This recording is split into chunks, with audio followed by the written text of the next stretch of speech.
गुरुर्विष्णु गुरुदेवो महेश्वरः गुरु साक्षात् परब्रह्म तस्मै श्री गुरवे नमः।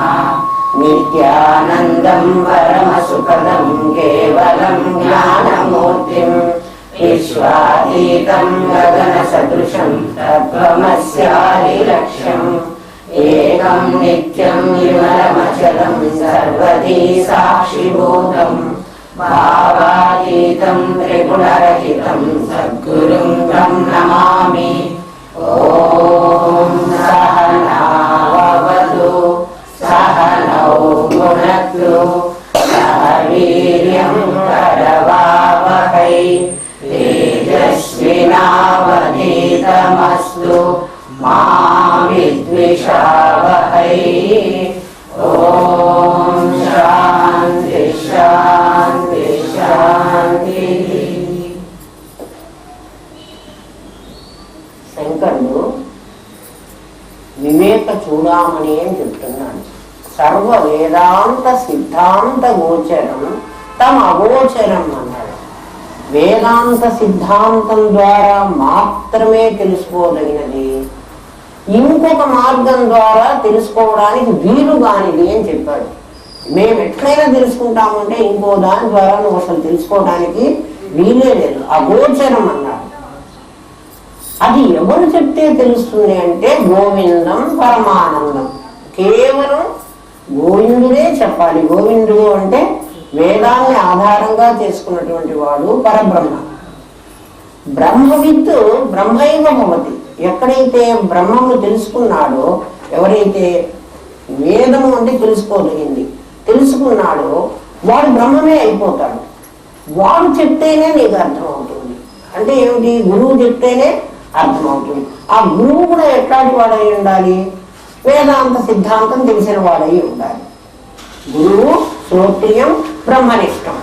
వాడు అచ్చగా నాకు అనుభవం ఉంది నేను చెప్పేస్తానే అంటే అది చెల్లదు.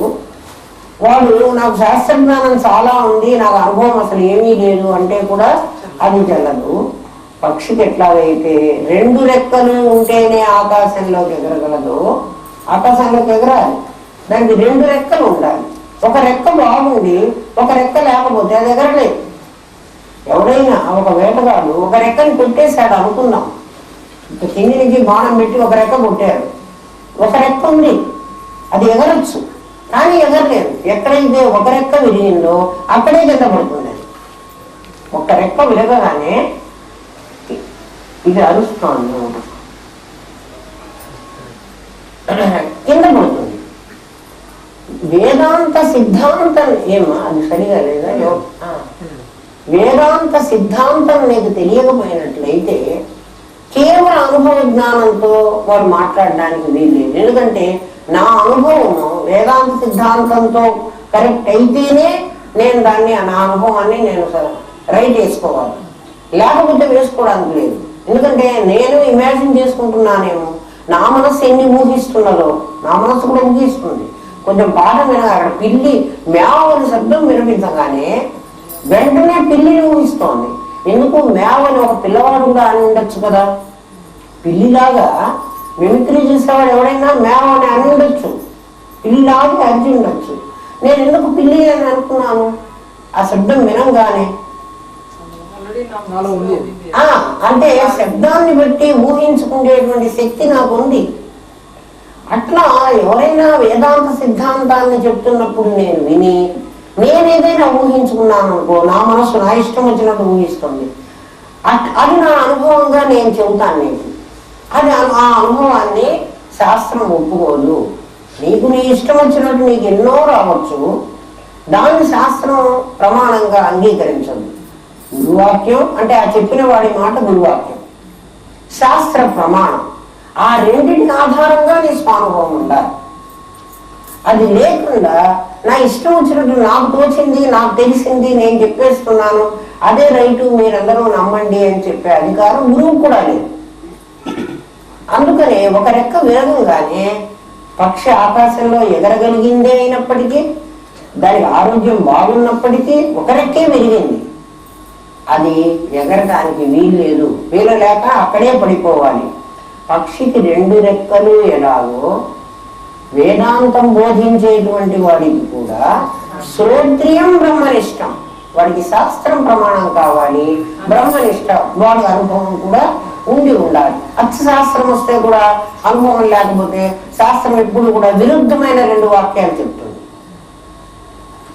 విరుద్ధమైన 2 వాక్యాలకి సమన్వయం చేసుకోవడం వాడికి రావాలి. బ్రహ్మం నిరాకారము అంది, బ్రహ్మం సాకారము అంది. ఈ 2 పరస్పర విరుద్ధమైనటువంటి మాటలు. నిరాకారమా సాకారమా? మరి సాకారం అయినట్లయితే ఆకారం పొంది మరి మనం చేసుకునేటువంటి పూజ ఇవన్నీ చేస్తున్నాం కదా రోజు. మరి బ్రహ్మం నిరాకారం అయితే సాకారంగా నేను పూజ చేయడం తప్పు కదా. అప్పుడు గురువు అయిన వాడు, నాయన సాకారంగా నువ్వు పూజ చేస్తున్నా ఆ నిరాకారానికే చేస్తున్నావు, వాడు వీడు వేరు కాదు, సాకారం అనేది పంచభూతాలతో తయారైనటువంటి ఒక ఆకృతి మాత్రమే, నిజంగా అది నిరాకారమే. ఎందుకని? ఘటం ఉంది అంటే ఇప్పుడు నాకు కుండ కనిపిస్తోంది, అట్లా జగత్తు నాకు కనిపిస్తోంది. ఘట జ్ఞానం ఉండాలి. ఘటం అస్థి, ఘటం ఉంది. కానీ నాకు కనిపించినటువంటి కుండ కనిపించక ముందు అక్కడే ఉంది. నాకు కనిపిస్తోంది ఇప్పుడు కుండ, ఈ ఇల్లు నాకు కనిపిస్తోందట. ఈ ఇల్లు కట్టక ముందు ఏదో ఉండాలి కదా అక్కడ. ఏమీ లేకపోతే ఆ తోటలో ఇల్లు ఎట్ట కడతారు? ఏమీ లేని తోటలో ఏదో ఒకటి ఉండాలి. ఇక్కడైతే ఏముంది అంటే ముందు ఖాళీ స్థలం ఉంది, తర్వాత సిమెంట్ ఉంది, ఆ తర్వాత ఇసుక ఉంది, ఆ తర్వాత ఇనప చువ్వలు ఉన్నాయి. ఇవన్నీ పెట్టి ఇప్పుడు ఈ ఇల్లు కట్టారు. ఇల్లుగా నాకు కనిపిస్తున్నది ఏమిటి? సిమెంటు, ఇసుక, ఇనప చువ్వలు. అవే కదా ఇల్లు. ఇల్లు అంటూ వేరే లేదు. ఇసుక, సిమెంటు, ఇటుక, వీటన్నిటినీ నేను పంచభూతాలు అంటున్నాను. అంటే అవి 4 ఉన్నాయనుకో మామూలుగా ఈ ప్రపంచం. అట్లా జగత్తు కనిపిస్తోంది అంటే జగత్తు నాకు కనిపిస్తోంది. ఈ జగత్తు కనిపించక ముందు కూడా ఏదో ఒకటి ఉంటుంటుంది కదా. ఏముంటే ఈ జగత్తు కనిపిస్తోంది నాకు? ఈ ప్రపంచం కనిపిస్తోంది, ప్రతి వాడికి ప్రపంచం కనిపిస్తోంది. ప్రపంచం కనిపిస్తోంది, కొండలు కనిపిస్తున్నాయి, ఇళ్ళు కనిపిస్తున్నాయి, గుట్టలు కనిపిస్తున్నాయి, నదులు కనిపిస్తున్నాయి, మనుషులు కనిపిస్తున్నారు, బుద్ధులు కనిపిస్తున్నాయి కదా. ఈ ప్రపంచంలో ఏమేం కావాలో అవన్నీ ఉన్నాయి అంటున్నారు. ఇవన్నీ ఉన్నవి దేశానికి కాలానికి లోబడి ఉన్నాయి. దేశము కాలానికి లోబడి ఉన్నాయి. ఎందుకంటే ఈ ఇంటికి ఎంత వయస్సు? ఈ ఇల్లు కట్టి 2 ఏళ్ళు అయింది, ఈ ఇల్లు కట్టి 10 ఏళ్ళు అయింది. 10 ఏళ్ల కిందట ఈ ఇల్లు లేకముందు ఇక్కడ ఏదో ఉంది కదా. ఆ ఉన్నది ఏమిటి? దానికి శాస్త్రం చెప్తుంది, ఘటం అస్థి. ఘటం అంటే కుండ. కుండ ఉన్నది. కుండ ఉండక ముందు ఏమున్నది? ఇప్పుడు కుండ ఉంది. కుండ ఉండక ముందు అక్కడ ఏముంది? మట్టి ఉంది. మట్టి లేకుండా కుండ వచ్చింది అని నువ్వు చెప్పడానికి వీల్లేదు. కాబట్టి మట్టి ఉంది. మట్టి కుండనా? కాదు. మట్టి మూగుడు కూడా. మట్టి కుండే కాదు, మట్టి మూగుడు కూడా, మట్టి బాణ కూడా. మరి మట్టి కుండ అంటే నేను ఒప్పుకోను. కుండ కన్నా ముందున్న స్థితి మట్టి అంటే ఒప్పుకుంటా, కానీ మట్టి కుండే అయిందంటే నేను ఒప్పుకోను. అట్లా ఈ జగత్తు కనపడుతోంది అంటే ఆ సౌండ్ ఎందుకు వస్తుందమ్మా? కొంచెం తగ్గిస్తావా? ఇప్పుడు వస్తుందా? ఏం లేదు కదా. మట్టి ఘటం అస్థి, కుండ ఉంది. కుండ కన్నా ముందు ఏముంది అంటే మట్టి ఉంది. మట్టికి ఎటువంటి స్వభావం ఉంది అంటే ఏ ఆకారమైనా పొందగలిగినటువంటి స్థితి మట్టికి ఉంది. కుండకు మట్టి కాగలిగిన స్థితి లేదు. కుండ మట్టి కాలేదు. ఇంకా కుండ ఒకవేళ పగలగొడితే కుండ ఉన్నది అన్నాను, ఉన్నది కుండ. ఏమున్నది అంటే మట్టి కుండ ఉంది. మట్టి కుండ ఉన్నది అనేటువంటి ఒక వాక్యం ఉంది నా దగ్గర. మట్టి కుండ ఉన్నది. కుండ పగిలిపోయింది అంటే కుండ లేదు. ఇప్పుడు ఏముంది? మట్టి ఉన్నది. అంటే మట్టి పోవడానికి వీల్లేదు. కుండ పోతుంది కానీ. అంటే ఏం పోతున్నది? కుండ పగిలిపోయింది అంటే మట్టి ఏ కుండ ఆకారం పొందిందో ఆ ఆకారం పోయింది, ఆ రూపం పోయింది. ఆ ఆకారం పోవడం వల్ల ఆ ఉపయోగం కూడా పోయింది. కుండగా ఉన్నప్పుడు కుండలో నేను నీళ్లు పోసేదాన్ని, కుండలో నేను అన్నం ఉడుకునేదాన్ని, కుండలో నేను గింజలు పోసుకొని దాచుకునేదాన్ని. ఇప్పుడు కుండ ఆకారం లేదు, మట్టి ఉంది, ఉపయోగం లేదు. నిరాకార బ్రహ్మము సాకార బ్రహ్మము అనేవి అలాంటివి. నిరాకార బ్రహ్మము మట్టి వంటి, అది కుండగా కూడా అవుతుంది, అది బాణగా కూడా అవుతుంది, ముంతగా కూడా అవుతుంది, అలా మట్టిగా కూడా ఉండగలదు. అయితే ఏ వస్తు నామరూపాలు ధరించిందో ఆ నామరూపాలతో ఉన్నటువంటి ఉపయోగాలు వేరువేరుగా ఉంటున్నాయి. ఏ నామరూపాలు ధరించినప్పుడు ఆ వస్తువు ఉంటున్నది, ఆ వస్తువు పోవటం లేదు. అట్లా నిరాకారమైన బ్రహ్మము జగద్రూపంగా మారినప్పుడు, అంటే మట్టి కుండ ఉన్నది అన్నప్పుడు పరమాత్మ జగత్తుగా ఉన్నాడు. పరమాత్మ ఎట్లా ఉన్నాడు అంటే జగత్తుగానే ఉన్నాడు. జగత్తుగా ఉన్నాడు అన్నప్పుడు నామరూపాలు నీకు తేడా కనపడుతుంది. పరమాత్మలో తేడా కనపడలేదు, ఎందుకంటే మట్టిలో తేడా రాలేదు, మట్టిలో ఏ విధమైన మార్పు నీకు రాలేదు. ఈ సంగతి నీకు ఎవరు చెప్తారు అంటే శాస్త్రం చెప్తుంది. ఈ శాస్త్రం చెప్పినటువంటి దాన్ని నీకు గురువు ఏం చెయ్యాలి? మట్టి ఉంది, కుండ ఉంది, నాకు మట్టి కుండ ఉన్నది అని నాకు తెలిసిపోయింది, అంటే కుండగా కనిపిస్తున్నది మట్టి అని నాకు తెలిసింది. ఈ మధ్యలో గురువు ఎందుకు నాకు? ఆయన నాకేం చెయ్యాలి? గురువు ఎందుకు అంటే ఘటమస్తి ఘట జ్ఞానం నాస్తి. నీకు కుండ ఉందని తెలుసు, కుండ ఉన్నది అని తెలుసు, కుండలో ఏం చెయ్యాలో నీకు తెలియదు. కుండలో నీళ్లు పోసుకోవాలో, కుండలో గింజలు పోసుకోవాలో, కుండలో అన్నం వండుకోవాలో నీకు తెలియదు, ఎందుకంటే నీకు కుండ జ్ఞానం లేదు కాబట్టి నీకు అది ఉపయోగపడటం లేదు. ఇంకా తేలికగా చెప్పాలంటే నీ దగ్గర ఒక ల్యాప్టాప్ ఉంది, ఓ డబ్బాలాగా ఉంది. నా దగ్గర ల్యాప్టాప్ ఉంది, దాన్ని ఏం చేయాలో నాకు తెలియదు. దాన్ని ఎక్కడ స్విచ్ నొక్కాలో, ఎక్కడ ఆన్ చేయాలో, ఎక్కడ ఆఫ్ చేయాలో, ఎక్కడ నేను ఇంటర్నెట్లోకి పోవాలో, ఏ బటన్ నొక్కితే నేను పోవాలో నాకేం తెలియదు, ఎందుకంటే ఆ జ్ఞానం నాకు లేదు. నా దగ్గర ల్యాప్టాప్ ఉంది, నేనున్నాను, నా దగ్గర ఒక వస్తువు ఉంది, వస్తు జ్ఞానం నాకు లేదు. ఇప్పుడు నేను వస్తువుని ఏం చేస్తున్నానంటే ఇక్కడ పెట్టుకుని ల్యాప్ మీద పెట్టుకుంటే కదా ల్యాప్ టాప్ దాని పేరు, అందుకని నేను ల్యాప్ మీదే పెట్టుకున్నాను. పెట్టుకుని దాని మీద టిఫిన్ తింటున్నాను. ఇప్పుడు దాన్ని నేను దేనిగా ఉపయోగించాను? టేబుల్ లాగా ఉపయోగించాను. ఇది టేబుల్ కాదు. ఎందుకు నేను దాన్ని టేబుల్ లాగా ఉపయోగించాను? దాని జ్ఞానం నాకు లేదు. నా దగ్గర ల్యాప్టాప్ ఉంది, అది పనిచేసేదే, కానీ నాకు దాని జ్ఞానం లేదు. దాన్ని ఎట్లా ఉపయోగించుకోవాలి అన్నా దాన్ని ఎవరో ఉపయోగించుకుంటున్నాడు, వాడు ఇంటర్నెట్లోకి వెళ్ళాడు, వాడు కావాల్సిన ఇన్ఫర్మేషన్ తీసుకున్నాడు, వాడు నాలెడ్జ్ పెంచుకున్నాడు.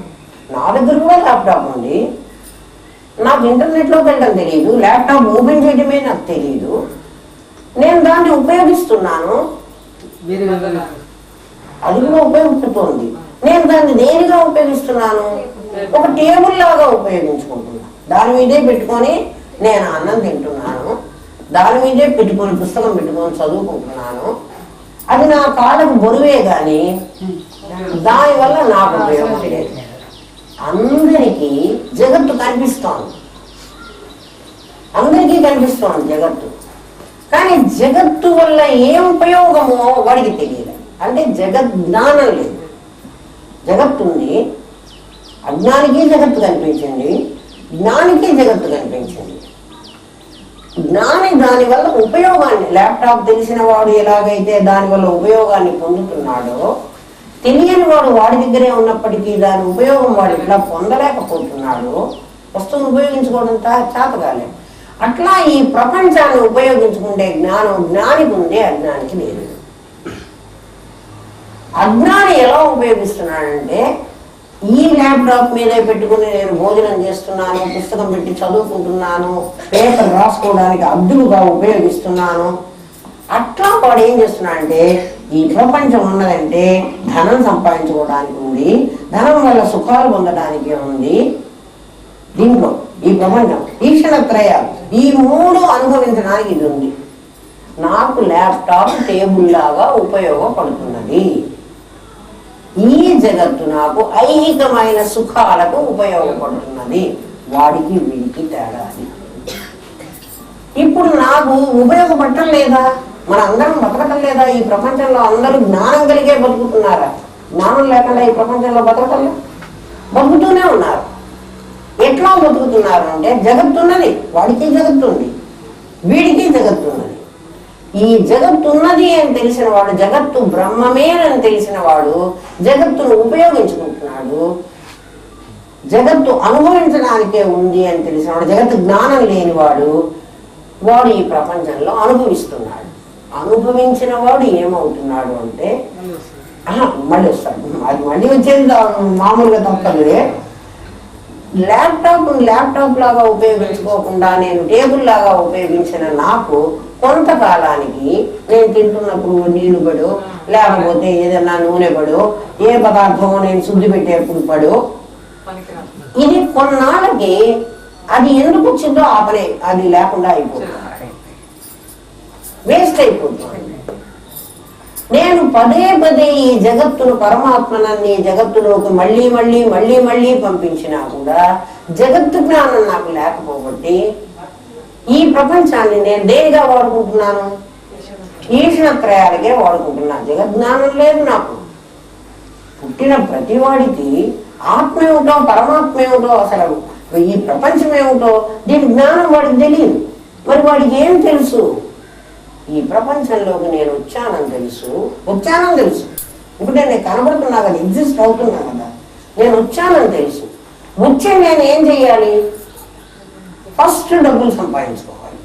డబ్బు సంపాదించడం కోసం ఏ మార్గం ఉంటే ఆ మార్గంలో నేను అది నేర్చుకోవాలి. అంటే నేను ఒక మాఫియా గ్యాంగ్లో చేరాను అనుకో, అది నేను స్కిల్ఫుల్ గా చేయొద్దు. అప్పుడైనా పిచ్చి పిచ్చిగా చేసి నేను పట్టుకుంటే కదా అమ్మా, అదొక కళ. చౌర్యం కూడా ఒక కళ. అన్ని కళలే, విద్యలు కావు. నేను పెరిగిన వాతావరణం, నా తల్లిదండ్రులు కాస్త చదువుకుని ఉద్యోగం చేసి ఆ డబ్బులు సంపాదించుకోవాలి అని నాకు చెప్పారు. కాబట్టి నేను కూడా చదువుకుని ఉద్యోగం చేసి డబ్బులు సంపాదించుకోవాలి. నా తల్లిదండ్రులే దొంగలు అనుకో, నాకు దొంగతనమే నేర్పిస్తారు. వాళ్ళే లంచగొండి వాళ్ళు అనుకో, నాకు అదే నేర్పిస్తారు. అంటే ఏమిటి? డబ్బు సంపాదించడానికి ఇది మార్గము అని నేను ఎన్నుకుంటున్నాను. దాంట్లో చాలా పర్ఫెక్ట్ గా నేను సంపాదించుకుంటున్నాను. మనం అందరం చేస్తున్న పని అది. మన దగ్గర ల్యాప్టాప్ ఉంది, దాన్ని ఎలా వాడాలో మనకు తెలియదు.